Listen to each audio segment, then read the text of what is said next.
Good evening everyone. तो आज की जो हमारा जो टॉपिक है वो क्या है? कैटरेक्ट। ठीक है। तो लास्ट क्लास में हम लोगों ने क्या पढ़ा था? जितने भी हमारे रिफ्रैक्टिव डिसऑर्डर्स थे हमने सब डिसऑर्डर के बारे में पढ़ा था। ठीक है। Like myopia, hypermetropia, presbyopia, astigmatism. ठीक है। तो हमने उन सब के बारे में पढ़ा था। अब आज से हम स्टार्ट करेंगे हमारी डिजीज कंडीशन। तो जो फर्स्ट डिजीज कंडीशन है दैट इज कैटेरेक्ट। अब ये कैटेरेक्ट होता क्या है? ठीक है। आपने नॉर्मली सुना होगा जब मतलब जो ओल्ड एज लोग होते हैं उनकी आंखों के आगे क्या होता है, एक सफेद कलर का कुछ ऐसे मोती जैसा आ जाता है। बोलते नहीं है कि हाँ बूढ़ों को मोतिया हो गया या मोतिया बिंद हो गया। तो उसी को क्या कहते हैं हम लोग? कैटेरेक्ट कहते हैं। तो अगर हम इसके डेफिनेशन की बात करेंगे तो सबसे पहले हम इसकी डेफिनेशन लिखेंगे। ठीक है। तो अगर हम डेफिनेशन लिखते हैं, ठीक है, डेफिनेशन डेफिनेशन क्या बोलती है? इस इन दिस कंडीशन, ठीक है, in this condition opacity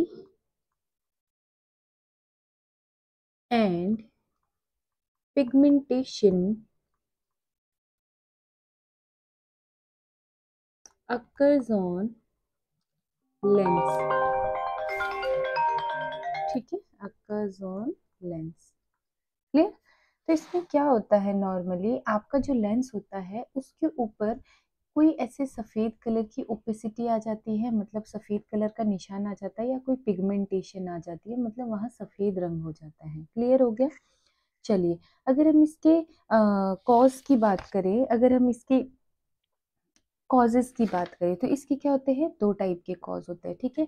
first cause क्या होता है? एक होता है प्राइमरी कॉज, एक होता है सेकेंडरी कॉज। क्लियर? तो अगर हम इनके कॉजेस की बात करते हैं तो इसके कॉज क्या होते हैं? दो टाइप के होते हैं। क्लियर? एक होता है प्राइमरी कॉज। क्लियर? एक है हमारे पास दैट इज प्राइमरी कॉज, और एक क्या होता है हमारे पास? That is secondary cause. ठीक है, सेकेंडरी कॉज। तो जो हमारा प्राइमरी कॉज होता है, प्राइमरी कॉज का मतलब होता है कि ये जो कैटेरेक्ट है इसका पहला रीज़न क्या है? पहला ये है कि ये जो एज वाले लोग होते हैं, जो मोर देन 50 ईयर के लोग होते हैं, ये सबसे ज़्यादा उनमें देखा जाता है, जिसको हम क्या बोलते हैं बच्चों? सेनाइल कैटेरेक्ट। मतलब उम्र के साथ ये होगा ही होगा, उसको क्या बोलते हैं हम लोग? सेनाइल कैटेरेक्ट। ठीक है। और इसका जो एज होता है वो कितना होगा? That is more than 50 year. और अगर आपको इस कैटेरेक्ट के बारे में पूछेंगे, ठीक है, तो ये क्या है बच्चों? आपका मोस्ट कॉमन कैटेरेक्ट है। क्लियर हो गया?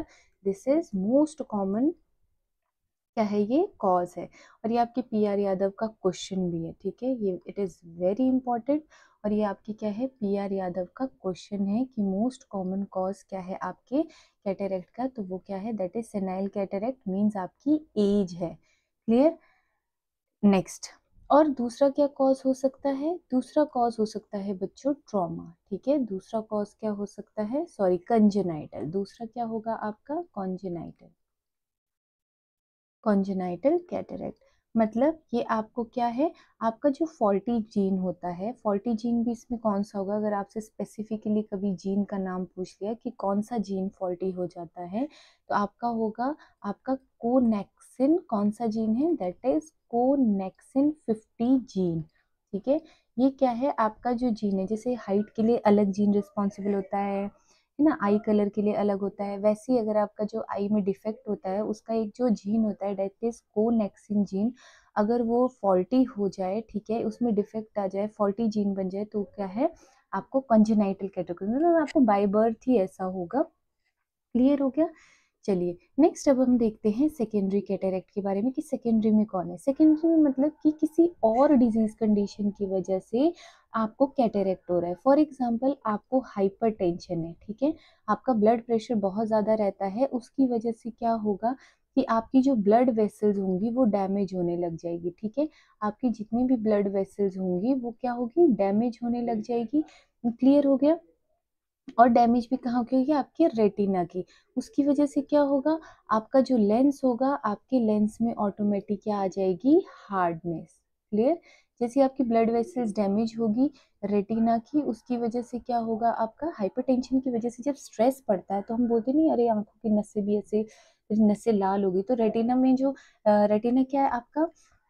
रेटिना की बिहाइंड कोरोइड है। कोरोइड में क्या है, आपकी बहुत ज़्यादा ब्लड वेसल्स प्रेजेंट होती है जो सप्लाई करती है आपके रेटिना को भी और स्क्लेरा को भी। तो वहाँ पर क्या होगा, प्रेशर पड़ेगा, उसकी वजह से आपकी लेंस में हार्डनेस आ सकती है। फर्स्ट हो गया आपका हाइपरटेंशन, दूसरा होगा आपका यूवी रेज। क्लियर। दूसरा रीजन क्या हो सकता है, सेकेंडरी यूवी रेज, जो बहुत ज़्यादा क्या करते हैं, यूवी रेज में बहुत ज़्यादा काम करते हैं, तो उनके क्या हो जाता है, जो लेंस होता है उसकी ट्रांसपेरेंसी बहुत ज़्यादा डिक्रीज हो जाती है। ठीक है, डिक्रीज हो जाएगी उनकी ट्रांसपेरेंसी और उनकी भी क्या हो जाएगी, ओपेसिटी। ठीक है, ट्रांसपेरेंसी क्या हो जाएगी, डिक्रीज हो जाएगी। थर्ड पॉइंट बोलता है कि अगर आपके पेशेंट को क्या है, डायबिटीज मेलाइटस है। क्लियर।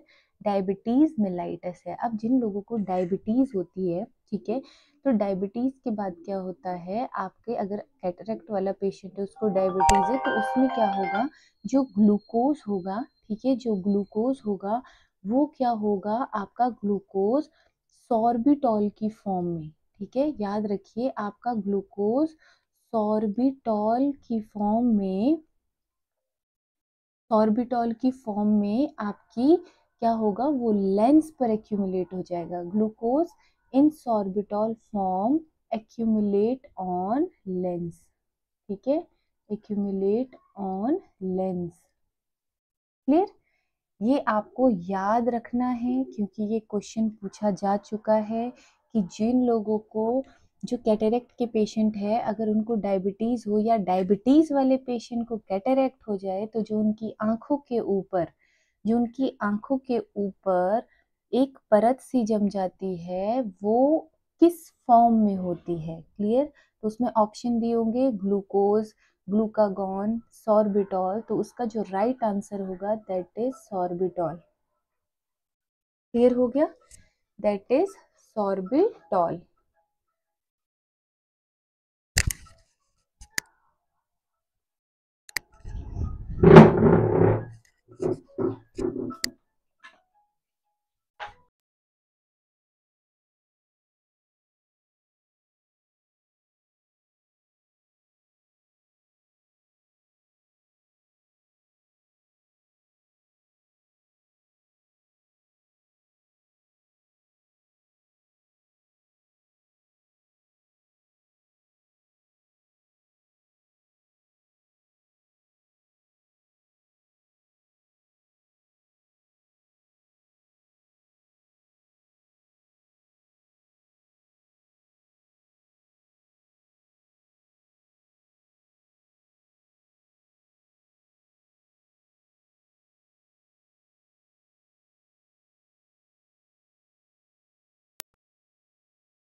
तो हमने क्या पढ़ा कि जो आपका सेकेंडरी रीजन हो सकता है क्या है, hypertension, UV rays, diabetes mellitus. और डायबिटीज मेलाइटस में आपका जो ग्लूकोज है वो किस फॉर्म में आपके लेंस पर एक्यूमुलेट होगा, in the form of sorbitol. Clear. Next, ये याद रखना है, सॉर्बिटॉल। नेक्स्ट क्या होता है बच्चों, नेक्स्ट होता है आपका ग्लूकोमा। क्लियर। फोर्थ कॉज क्या होता है सेकेंडरी कॉज में, दैट इज ग्लूकोमा। आपको पता है क्लोज एंगल और ओपन एंगल ग्लूकोमाज होते हैं। अब होता क्या है, जिन लोगों को ग्लूकोमा होता है उनकी बार बार सर्जरी होती है और उनको क्या होते हैं, ट्यूब या शंट लगाए जाते हैं। ठीक है, जिनकी क्या होती है, ग्लूकोमा की सर्जरीज बार बार की जाती हैं, उनको शंट लगाए जाते हैं वो फ्लूइड को रिमूव करने के लिए। तो उसकी वजह से क्या होता है कि आपका जो लेंस होगा उस लेंस पर भी क्या पड़ेगा, इफेक्ट पड़ेगा। क्लियर।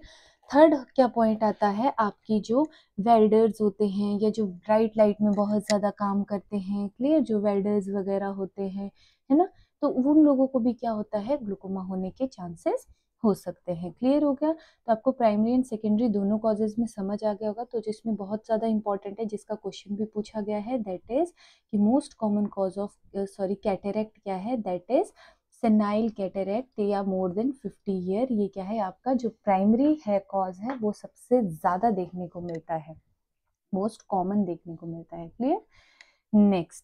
नेक्स्ट, अगर हम बात करते हैं, यहाँ पर आपसे एक क्वेश्चन पूछा जाएगा। ठीक है, आप यहाँ पर एक क्वेश्चन लिखिए। ठीक है, क्वेश्चन पूछा जाएगा,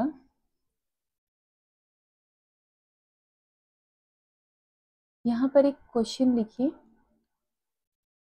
स्नोफ्लेक अपीयरेंस, आप ये नोट बना के लिखिए, ये आई थिंक ये आपका एक नोट है, ठीक है, नोट है ये, तो इसमें लिखिए Snowflake appearance, snowflake appearance occurs in diabetic cataract।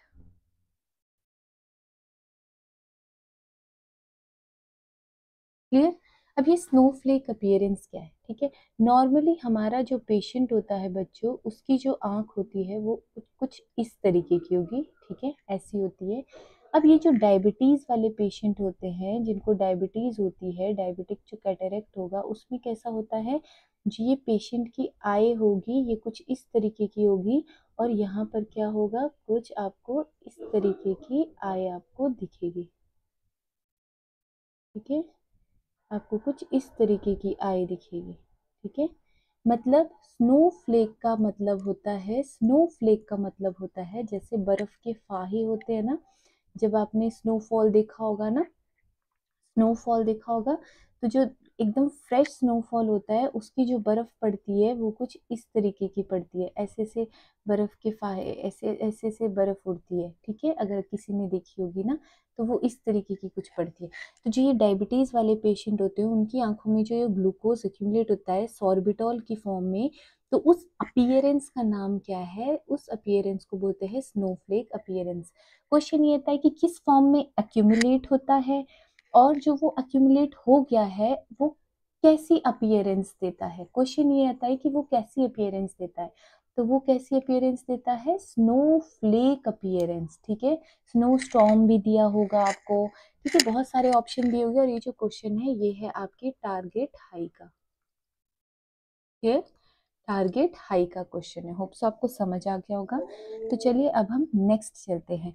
Next point क्या बोलता है कि आपका जो प्राइमरी कॉज है ब्लाइंडनेस का इन इंडिया, वो कौन सा है, क्वेश्चन नंबर सेकंड लिखिए या नोट लिखिए, नोट नंबर 2, फर्स्ट नोट लिखा दिया है मैंने, ये है आपका नोट सेकंड, लिखिए प्राइमरी कॉज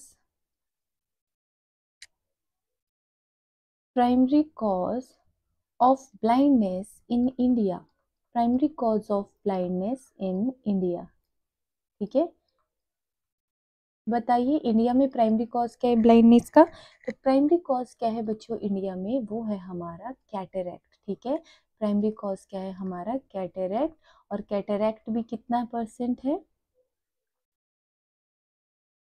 कैटरेक्ट कितना है, ये है आपका 62%, सबसे ज्यादा कैटरेक्ट की वजह से ब्लाइंडनेस होती है इंडिया में, क्लियर हो गया।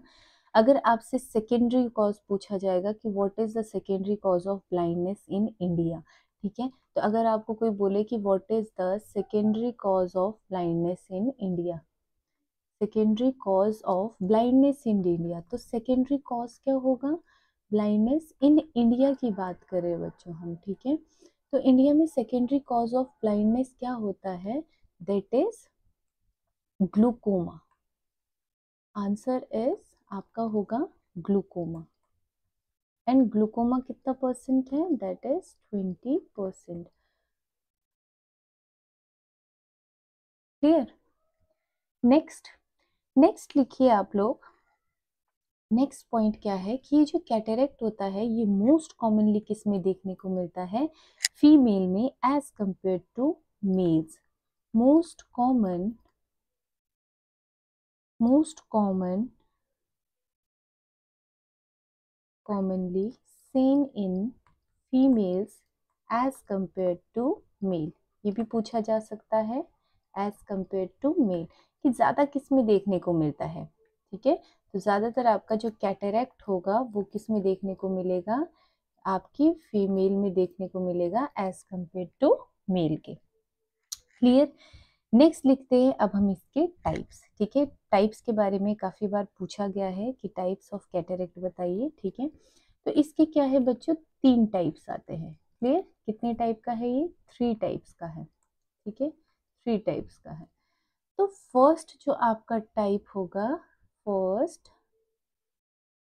Second and this is third, clear, first लिखेंगे, फर्स्ट हमारा होता है न्यूक्लियर कैटेरेक्ट, ठीक है। ये टाइप्स इसके बहुत ज़्यादा इंपॉर्टेंट हैं। First is nuclear cataract, second one है क्या हमारा cortical cataract, cortical cataract. Third क्या आता है आपका पोस्टीरियर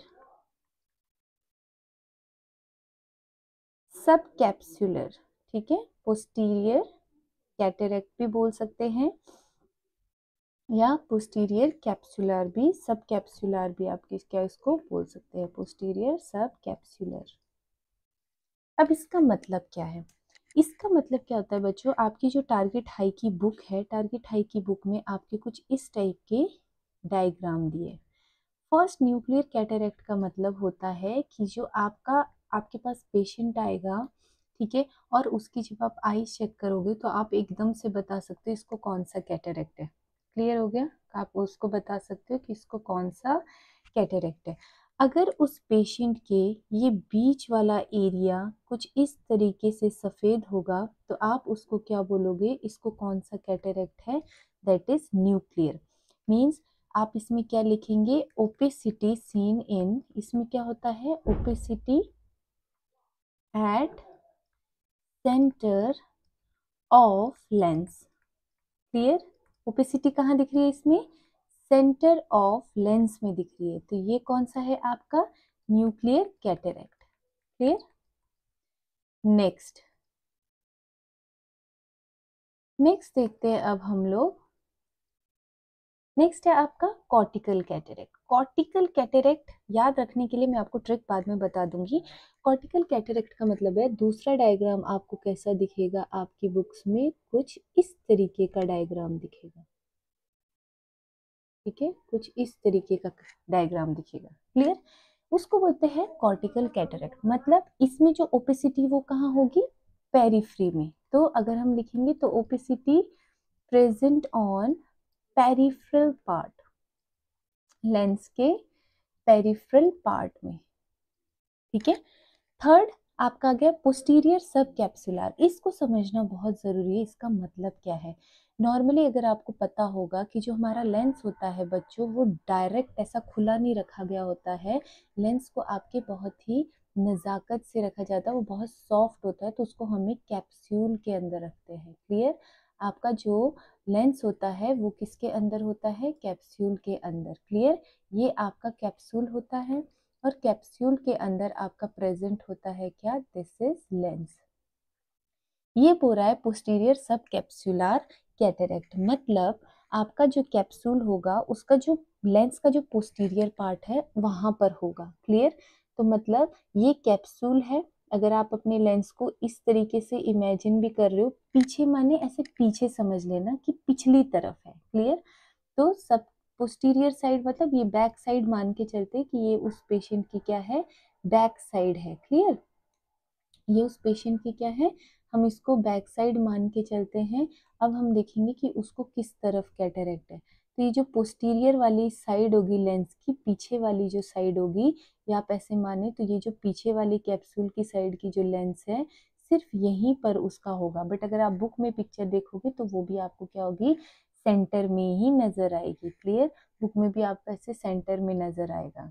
क्लियर, तो अगर आपका एग्जैक्ट समझना है तो क्या है, ऐसे कैप्सूल होता है और कैप्सूल के पिछली तरफ, कैप्सूल के सामने मतलब लेंस के पिछली तरफ का हिस्सा क्या है आपका, खराब है, ये बैक साइड वाला। क्लियर हो गया, चलिए ये तो थे आपके तीनों टाइप के कैटेरेक्ट टाइप 3। अब याद कैसे रखने हैं, देखो याद कैसे रखेंगे, आपको एक पिक्चर दे देंगे, अगर आपको ऐसा कोई स्टार शेप का दे देंगे तो न्यूक्लियर माने, न्यूक्लियस कैसा होता है, न्यूक्लियर माने बीच में, ये तो समझ आएगा, न्यूक्लियर माने सेंटर में।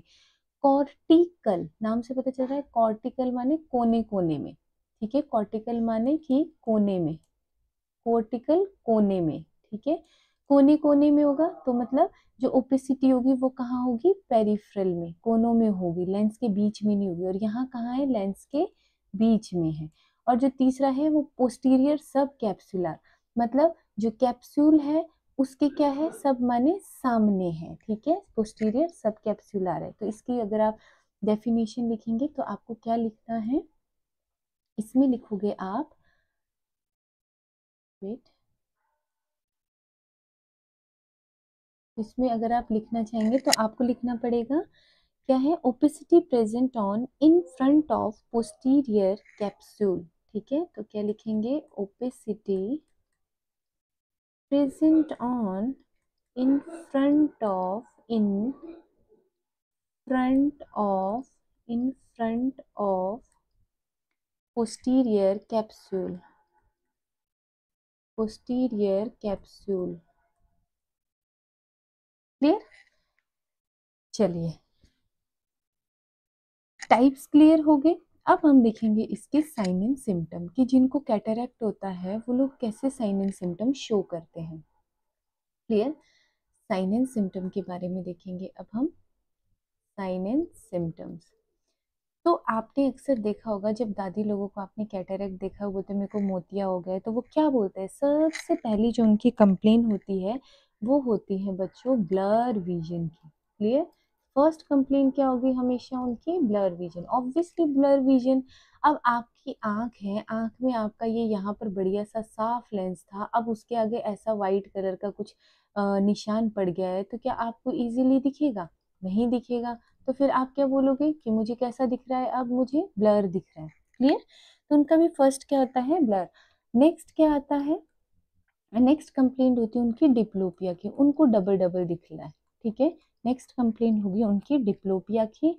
और थर्ड क्या होता है बच्चों, उनमें रेड रिफ्लेक्स एब्सेंट होता है, and this is very very very important point. Clear, क्या है, रेड रिफ्लेक्स इज एब्सेंट।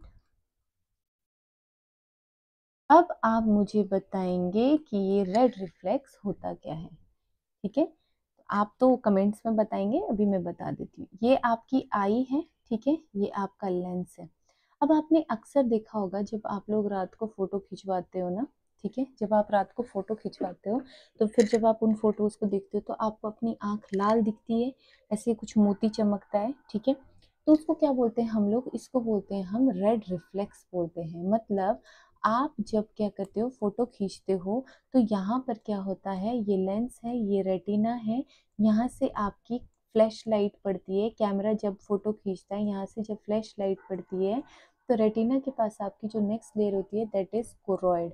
अब ये जो कोरोइड को टच करते हुए जाता है तो यहाँ पर क्या होती है, बहुत सारी जो ब्लड वेसल्स होती हैं, क्लियर, क्या होती है, जो यहाँ पर ब्लड सप्लाई प्रेजेंट होती है, रेटिना के पास ब्लड सप्लाई इंक्रीज हो जाती है। ठीक है, रेटिना इंक्रीज क्या होती है, ब्लड सप्लाई इंक्रीज हो जाती है, जिसकी वजह से क्या होता है, जैसे आप फ्लैश लाइट डालेंगे यहाँ से आपको रिफ्लेक्स क्या आएगा, एकदम रेड कलर का रिफ्लेक्स आपको वापस को देखने को मिलता है। तो लेंस पे कैसी ऐसे लाल लाइट दिखती है, समझ रहे हैं आप। अब अगर आपके लेंस में ओपेसिटी हो जाएगी, अगर आपका लेंस सामने से ही सफेद हो जाएगा, तो जैसे आप फोटो खींचोगे तो वो क्या होगा, यहाँ पर कोई आपको रेड रिफ्लेक्स नहीं दिखेगा। क्लियर हो गया, क्या नहीं दिखेगा आपको, रेड रिफ्लेक्स नहीं दिखेगा। ठीक है, चलिए, और ये अक्सर क्या होता है, ये नाइट में ही दिखता है। ये जो रेड रिफ्लेक्स होता है ना, ये सिर्फ आपको नाइट में दिखेगा, यानी कि आपको उजाले में भी दिख रहा है। रात में कभी फोटो खींचना आंखें लाल आती है, आपने अगर देखा होगा। और जिनको मोतिया होता है ना, जिनको कैटरैक्ट होता है, उनको वाइट दिखता है, उनकी आंखों में आप देखना, अरे आप आंख पे एक सफेद सा निशान आता है। ठीक है, उनके आई लेंस पे। नेक्स्ट क्या होगा, नेक्स्ट अगर हम बात करते हैं फोर्थ नंबर की, दैट इज कभी कभी क्या हो जाता है, उनका एकदम विजन लॉस हो जाएगा। क्लियर, और साथ में क्या होगा, फिफ्थ अगर आप देखोगे तो उनकी आई कैसे होती है, वाइट, आप उनको वाइट आई भी बोल सकते हो, सफ़ेद आंख हो जाती है। और सबसे बड़ी बात, उनको कलर परसेप्शन में बहुत ज़्यादा दिक्कत होती है। ऑब्वियस सी बात है, कलर कैसे परसीव करेंगे, तो क्या होता है उनका जो कलर कलर परसेप्शन हो जाता है वो डिक्रीज हो जाता है। क्लियर, ये इम्पोर्टेंट पॉइंट थे सबसे। अगर आपसे यहाँ पर क्वेश्चन पूछा जाएगा कि यहाँ पर आपका फर्स्ट प्रायोरिटी किसको जाएगी, आपकी साइन एंड सिम्टम में अगर आपको पूछेगी कि कैटरेक्ट में क्या देखने को मिलता है, तो आपका जो फर्स्ट आंसर होगा दैट इज ब्लर विजन।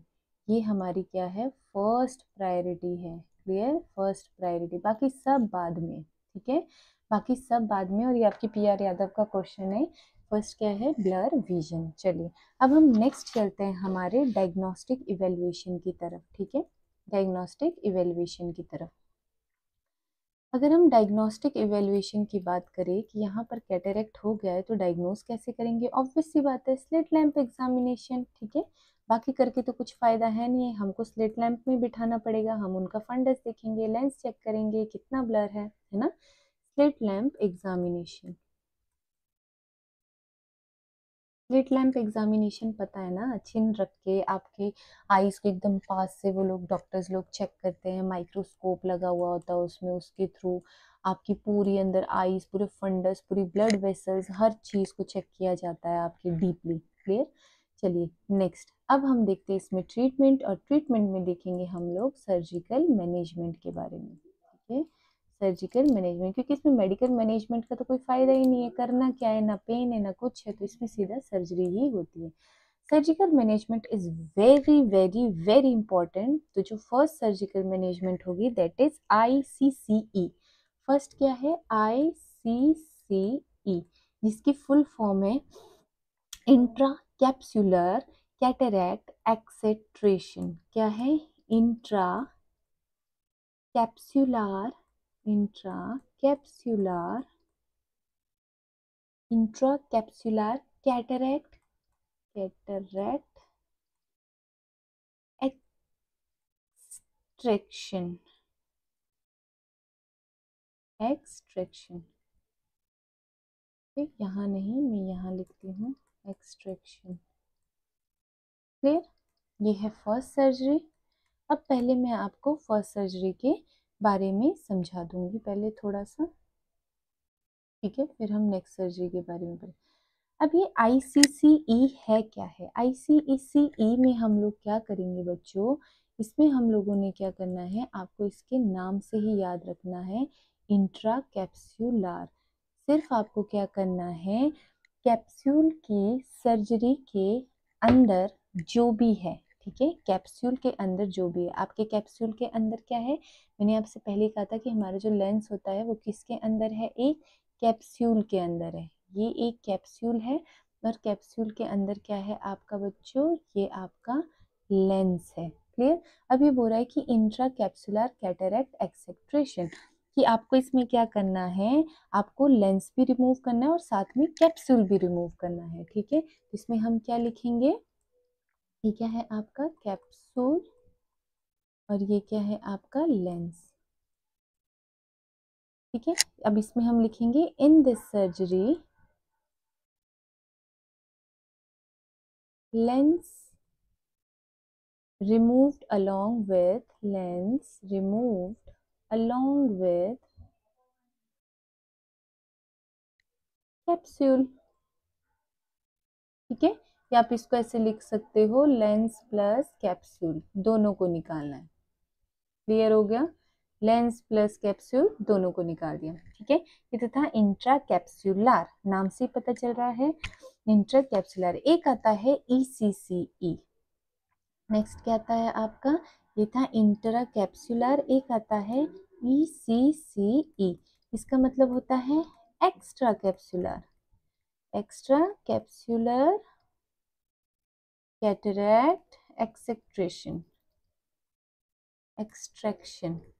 इसका मतलब है कैप्सूल से एक्स्ट्रा जो भी है, ठीक है, कैप्सूल के अलावा एक्स्ट्रा जो भी है उसको सबको निकालना है, नाम से पता चल रहा है एक्स्ट्रा कैप्सुलर, समझ रहे हो, एक्स्ट्रा कैप्सुलर मतलब इसमें आप क्या लिखोगे, इन दिस सर्जरी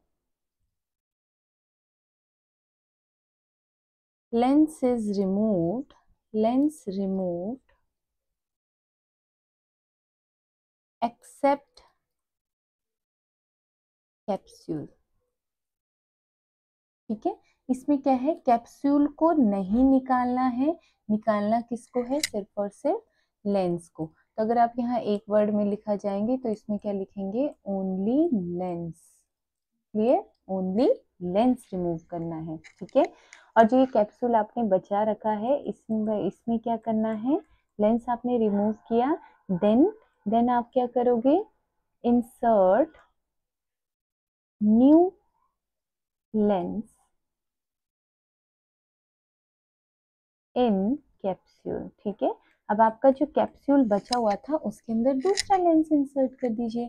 तो इन दोनों को याद रखने में दिक्कत होती है, तो आपका इंट्रा कैप्सुलर को छोड़ के आपको एक याद करना है, दिस इज एक्स्ट्रा या फिर दिस इज एग्जिट या एक्स्ट्रा। ठीक है, इसमें क्या है, एक्स्ट्रा क्या है, आपका कैप्सूल को छोड़कर, ठीक है, एक्स्ट्रा कैप्सूलर, कैप्सूल के अलावा जो भी एक्स्ट्रा है उसको रिमूव करना, और एक्स्ट्रा क्या आपका लेंस। क्लियर हो गया? चलिए, या एक्सेप्ट भी बोल सकते हो, एक्सेप्ट, ई फॉर एग्जिट नहीं, ई फॉर एक्सेप्ट भी बोल देना आप, एक्सेप्ट लेंस, एक्सेप्ट कैप्सूल। दोनों सर्जरी समझ आ गई? ठीक है, फर्स्ट सर्जरी क्या थी हमारी, ICCE, और दूसरी क्या थी हमारी, ECCE। मीन्स ये क्या थी हमारी, इंट्रा कैप्सुलर, और ये क्या थी हमारी, एक्स्ट्रा कैप्सुलर। ठीक है, ये थी हमारी एक्स्ट्रा कैप्सुलर। ICCE में क्या करे थे हम, दोनों चीजें, लेंस प्लस कैप्सूल रिमूव कर रहे थे, है ना। और ECC में क्या करे थे, एक्स्ट्रा, जो भी एक्स्ट्रा है कैप्सूल के अलावा उसमें हमने क्या करा, रिमूव, लेंस रिमूव करा। ठीक है, ओनली लेंस रिमूव। क्लियर? चलिए, अब हम चलते हैं, हमारे क्या होगी, हमारी सर्जरीज डन हो गई है। अब सर्जरीज के बाद हम क्या करेंगे, नेक्स्ट हम देखते हैं, अब देखते हैं हम तीसरा क्या है। ये तो थी दो सर्जरी, तीसरे में हम करते हैं बच्चों, दैट इज थर्ड सर्जरी क्या है, phaco emulsification, phaco emulsification. Phaco emulsification क्या सर्जरी होती है बच्चों, इसमें हम लोग क्या करते हैं कि ये एक टाइप की स्टिचलेस सर्जरी होती है, ठीक है, और ये कैटरेक्ट में यूज की जाती है। इसमें हम लोग 3 mm का एक इंसिजन देंगे, ठीक है। इसमें हम क्या करेंगे, आपका जो लेंस है हम उसको क्या करेंगे, उसको हम लिक्विफाई करेंगे आपके लेंस को, ठीक है। और हम क्या करेंगे, किसी इंस्ट्रूमेंट की हेल्प से हम उस लिक्विफाइड लेंस को वहां से रिमूव करेंगे, उसके पीसेस को रिमूव करेंगे, वहां से वैक्यूम की हेल्प से उसको सक करेंगे और वहां पर एक न्यू फोल्डेड लेंस डाल देते हैं। क्लियर? फेको इमल्सिफिकेशन में क्या करना है, फॉर एग्जाम्पल ये आपकी आई है, ये आपका यहाँ पर लेंस था, ठीक है, ये आपका लेंस है और ये लेंस पूरा का पूरा खराब हो चुका है, ठीक है, ये आपका लेंसर पूरा का पूरा खराब हो चुका है। अब हमने क्या करा, इस लेंस को क्या किया हमने, इस लेंस को हमने क्या किया, लिक्विफाई करा, इसको हमने लिक्विफाई करा, लेंस को हमने लिक्विफाई करा, और उसके बाद क्या करा, लिक्विफाई करने के बाद उसको वहां से हमने क्या कर दिया, वैक्यूम प्रेशर की हेल्प से लिक्विफाई करके हमने क्या किया, वैक्यूम प्रेशर से हमने क्या करा, वैक्यूम प्रेशर से, वैक्यूम प्रेशर अप्लाई किया, और उस वैक्यूम प्रेशर अप्लाई करने के बाद हमने क्या किया, remove broken lens, remove broken lens. ठीक है, ठीक है, हमने लेंस को सबसे पहले लिक्विफाई किया, फिर हमने लिक्विफाई करने के बाद किया, वैक्यूम प्रेशर अप्लाई करा, एंड थर्ड हमने रिमूव करा जो भी वहां पर ब्रोकन लेंस था। देन हमारा फोर्थ स्टेप क्या रहेगा, फोर्थ स्टेप होगा कि अब उसके बाद हम क्या करेंगे, हम वहां पर इंसर्ट करेंगे, then insert new folded lens, new folded lens. Clear? New folded lens डाल दिया, किसकी हेल्प से, with the help of needle की हेल्प से, with the help of needle, with the help of needle. बस वहां पर आपको क्या करना है, एक नया नया आपको वहां पर लेंस डाल देना है, ठीक है। और कहाँ पर, जहां पर पहले की पोजीशन थी आपके लेंस की। क्लियर हो गया? ये थी तीसरी सर्जरी। तो सर्जरी क्या है, बहुत ही ईजी है। पहले आपने लेंस को क्या करा बच्चों, लिक्विफाई, लिक्विफाई करने के बाद आपने क्या करा, उसको वहां से सक्शन कर दिया, सक्शन करने के बाद क्या करा आपने, वहां से रिमूव कर दिया जितने भी ब्रोकन लेंस थे, और वहां पर क्या कर दिया, इंसर्ट कर दिया आपने वहां पर न्यू लेंस। बस ये क्या है, आपकी प्रोसेस है एक पूरे फेको इमल्सिफिकेशन की। क्लियर? 3 सर्जरीज पड़ी, ICCE, ECCE और फेको इमल्सिफिकेशन। ICCE में क्या है, आपका कैप्सूल के साथ साथ आपका लेंस भी रिमूव हो रहा है, ECCE में आपका सिर्फ और सिर्फ आपका लेंस रिमूव कर रहे हैं, और हमने वहां पर छोड़ दिया है किसको, कैप्सूल को, कैप्सूल के अंदर फिर हम नया लेंस डालेंगे। अब हम देखते हैं इसकी नर्सिंग मैनेजमेंट। अब इसमें नर्स का क्या रोल है, ठीक है, nursing management is very important. Nursing management में सबसे पहला जो रोल होता है नर्स का, वो होता है पोजीशनिंग का पोस्ट ऑप के बाद। क्लियर हो गया? पोस्ट ऑप के बाद जो नर्स क्या है, पोजीशनिंग करेगी। सबसे पहले पोजीशनिंग, ठीक है, सॉरी, पोजीशनिंग, ठीक है, ठीक है। पोजीशनिंग में क्या करना है, पोस्ट ऑप के बाद जैसे ही आपका पेशेंट आएगा, हमने उसको क्या करना है, सेमी फाउलर्स पोजीशन देनी है, ठीक है, सेमी फाउलर्स पोजीशन देनी है, क्योंकि उससे क्या होगा, आपकी आईज पे स्ट्रेन कम पड़ेगा। क्लियर? ये था फर्स्ट पॉइंट। नेक्स्ट पॉइंट क्या है हमारा, फर्स्ट पॉइंट था हमारा पोजीशनिंग का, कि पोस्ट ऑप के बाद आते ही क्या करना है। दूसरे पॉइंट पे अगर हम फोकस करेंगे, कि हमारा जो दूसरा पॉइंट होगा, हमने क्या करना है, पेशेंट को अगर लेटाना है तो भी कहाँ, अनऑपरेटेड साइड पे लेटाना है, ठीक है, अनऑपरेटेड साइड पर क्या करना है, पेशेंट को क्या करना है, हमने पोजीशन देनी है। थर्ड पॉइंट रहेगा कि हमने उसके बाद क्या करनी है, जो पेशेंट की जो आई है, आई को क्या करना है, आई को हमने कवर करना है, कवर विद पैच, पैच के साथ आई कवर होनी चाहिए, ठीक है। फोर्थ पॉइंट, आपने पेशेंट को बोलना है कि आपको बिल्कुल भी टीवी या फिर ये सब चीजें, बुक या फोन नहीं चलाना है, अवॉइड क्या करना है, टीवी नहीं देखना, मोबाइल नहीं चलाना, है ना, बुक रीडिंग नहीं करनी है, ये सब चीजें बिल्कुल भी नहीं करनी है ना, ये सब चीजें आपको बोलनी है कि पेशेंट को ये सब बिल्कुल भी नहीं करना है, ठीक है। फिर अब अगर आपका पेशेंट घर चला गया है, तो आपने उसको और क्या क्या एडवाइस कर सकते हो। आपका पेशेंट अगर घर चला जाएगा, तो आपने उसको बोलना है कि आपने क्या करनी है, हैवी वेट लिफ्टिंग बिल्कुल भी नहीं करनी है, ठीक है, हैवी वेट लिफ्टिंग बिल्कुल अवॉइड करनी है, ठीक है, हैवी वेट लिफ्टिंग क्या करनी है, अवॉइड करनी है, ठीक है। साथ में आपने उसको बोलना है कि अभी आपने घर जाते हुए ड्राइव तो बिल्कुल भी नहीं करना है, क्योंकि आपकी आइज पर प्रेशर पड़ सकता है। नेक्स्ट पॉइंट आपने क्या बोलना है उसको, कि आपको क्या करने हैं, आपको सन ग्लासेस वियर करने हैं, सन ग्लासेस आपको वियर करने हैं। और ये कब तक वियर करने हैं बच्चों, आपको 6 वीक्स तक। अब आप मुझे बताएंगे 6 वीक का लॉजिक क्या है, ठीक है, 6 वीक का लॉजिक है क्या है, आखिर 6 वीक ही क्यों, 1 महीना क्यों नहीं। नेक्स्ट आपको उसको क्या बोलना है, कि आपने अवॉइड करनी है कॉन्स्टिपेशन, ठीक है। अगर बेटा तुमने कॉन्स्टिपेशन अवॉइड करने को नहीं बोला उसको, तो वो प्रेशर लगाएगा और उसकी आंखें जो सर्जरी करी है वो निकल जाएगी। कॉन्स्टिपेशन को भी आप एटलीस्ट 3 हफ्ते तक अवॉइड करने को बोलोगे उसको, सर्जरी के बाद, ठीक है। और उसको साथ में बोलना है क्या है, कि अवॉइड वाइग्रस ब्रशिंग तो बिल्कुल भी नहीं करना, ये नहीं कि तुम एकदम सर हिला हिला के ब्रश कर रहे हो, ठीक है, सर हिला हिला के बिल्कुल ब्रशिंग नहीं करनी है, ठीक है, अपने बाल नहीं बनाने हैं, ठीक है, ब्रशिंग नहीं करनी है, अपने बाल एकदम सर हिला हिला कर नहीं करने, ये सब अवॉइड करना है, ठीक है। और आपको साथ में यूवी रेज एकदम अवॉइड करनी है, ठीक है, कुछ टाइम के लिए सन ग्लासेस पहननी है आपको, ठीक है। नेक्स्ट, अब जब आप घर जाएंगे, तो आपको आई बात तो बिल्कुल भी नहीं लेना है, आई बात आपको क्या करना है, अवॉइड करना है। आपको अगर डॉक्टर ने बोला है, बिल्कुल अवॉइड करना है। अगर हम खाने पीने की बात करेंगे, तो ऐसे लोगों को अगर आप डाइट देते हो बच्चों, ठीक है, तो डाइट क्या होगी आपकी, हाई फाइबर डाइट आप उनको खाने को बोलोगे, क्योंकि जितनी ज़्यादा वो फाइबर खाएगा, उतना कॉन्स्टिपेशन उनका कम रहेगा, ठीक है, कॉन्स्टिपेशन उनका कम रहेगा। क्लियर हो गया? कम रहेगा तो आईओपी नहीं बढ़ेगा, आईओपी नहीं बढ़ेगा तो उनको फायदा ही फायदा है, ठीक है।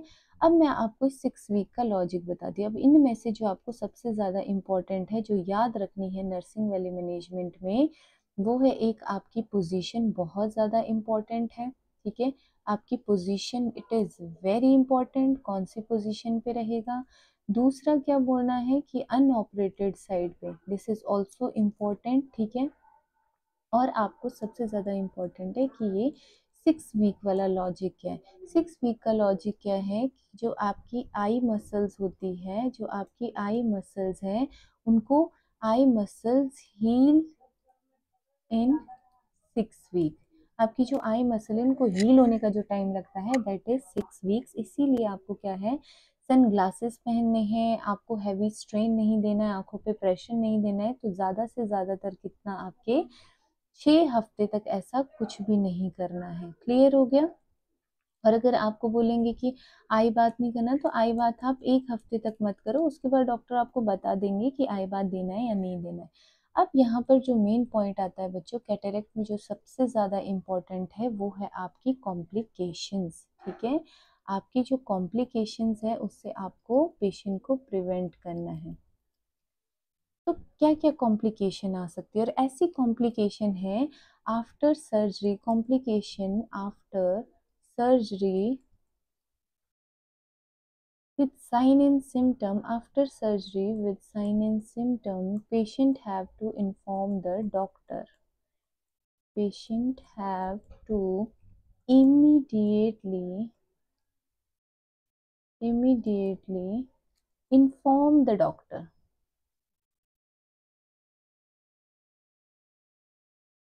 फिर ऐसा क्या है, and this is very very and very important, ये आपके बुक का क्वेश्चन है।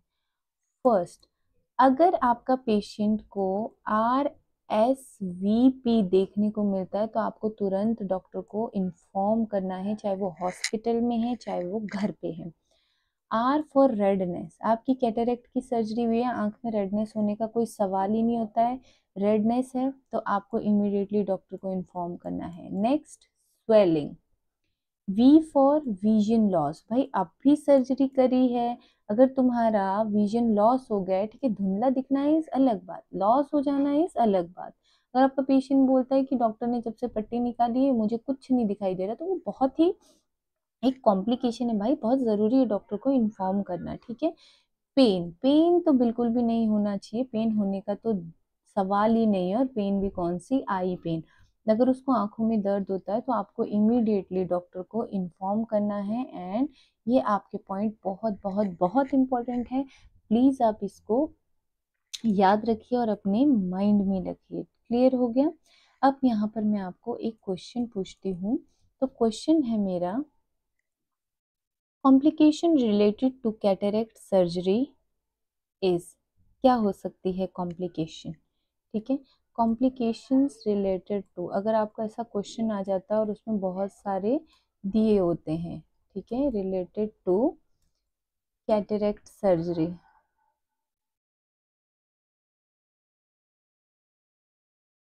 ऑप्शन ए है आपके पास इन्फेक्शन, बी है ब्लीडिंग,